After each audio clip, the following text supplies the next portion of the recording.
व्यक्तिगत सर्वे जो है वो आई और उसमें देखा गया कि अति पिछड़ी जातियों की संख्या सबसे ज्यादा है 36%। और नीतीश कुमार जो हैं मुख्यमंत्री जी, उन्होंने अति पिछड़ी जातियों के लिए काफी काम किया। तो इसमें आगे और क्या करने जा रहे हैं आप लोग, प्रोग्राम्स एंड पॉलिसी अति पिछड़ी जातियों के लिए खासकर?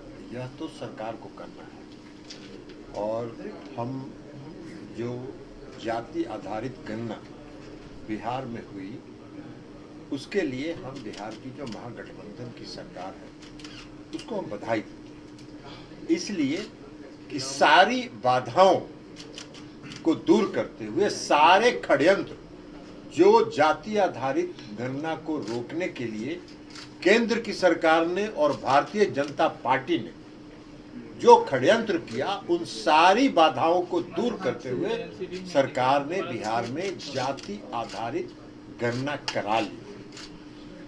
इसलिए कि सरकार जो बिहार की है, महागठबंधन की जो सरकार है, वो वास्तव में उसका समर्पण है न्याय के साथ विकास। और आप सबको मालूम है कि बिहार में नीतीश कुमार जी जब से शासन में आए हैं तब से न्याय के साथ विकास के कार्यक्रम को वो चलाते हैं। न्याय के साथ विकास का मतलब ही है कि समाज के सभी वर्ग के साथ न्याय, और जो समाज में सबसे पिछले पंक्ति में खड़े हैं उनके साथ विशेष अवसर देके उनको मुख्य धारा में लाया जाए। तो ये उनका समर्पण है। और हम समझते हैं कि इस जाति आधारित गणना के बाद बिहार की सरकार अति पिछड़े वर्ग के लोगों के लिए जो भी मुख्य धारा में समाज में लाने में उसके लिए जो प्रयास करना होगा जरूर करेगी। लेकिन जो दुमुहा साहब के लोग हैं उनका भी आज हमने बयान देखा है।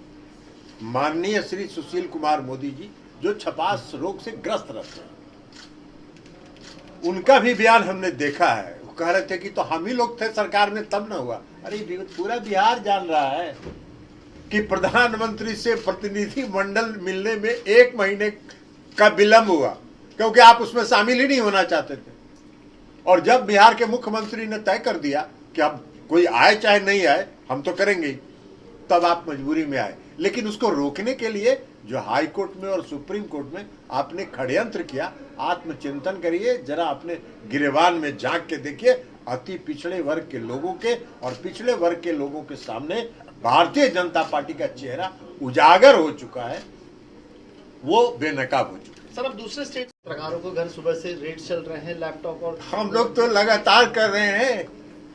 हम आज भी आपको भी कह रहे हैं, हम आपको कोई दोष नहीं देते हैं। आपका जो मैनेजमेंट है, वह प्रोड्यूसर डायरेक्टर जो इस मीडिया के अभी बने हुए इस देश के माननीय गृह मंत्री जी उनके नियंत्रण में है। और ये सब डराने धमकाने के लिए ये सब किया जाता है। बीच बीच में बीबीसी में रेड हुआ था कि नहीं हुआ था? क्यों हुआ था रेड? भाई आप मोदी जी तो इमरजेंसी के दौरान और बाद में बड़ा तारीफ करते थे सब लोग बीबीसी का, बड़ा निष्पक्ष है। और आपके खिलाफ जब बोल रहा है तो वो हो गया निष्पक्ष, उसकी निष्पक्षता समाप्त हो गई। तो जो मीडिया आपका प्रचार करेगा, आपका गुण गाएगा, वो निष्पक्ष है।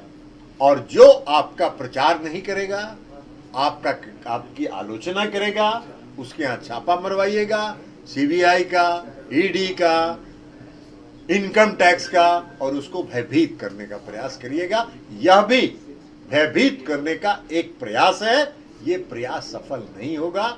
अब 24 बहुत नजदीक है, इनकी विदाई तय है। सर, एक छोटा सा बिहार सवाल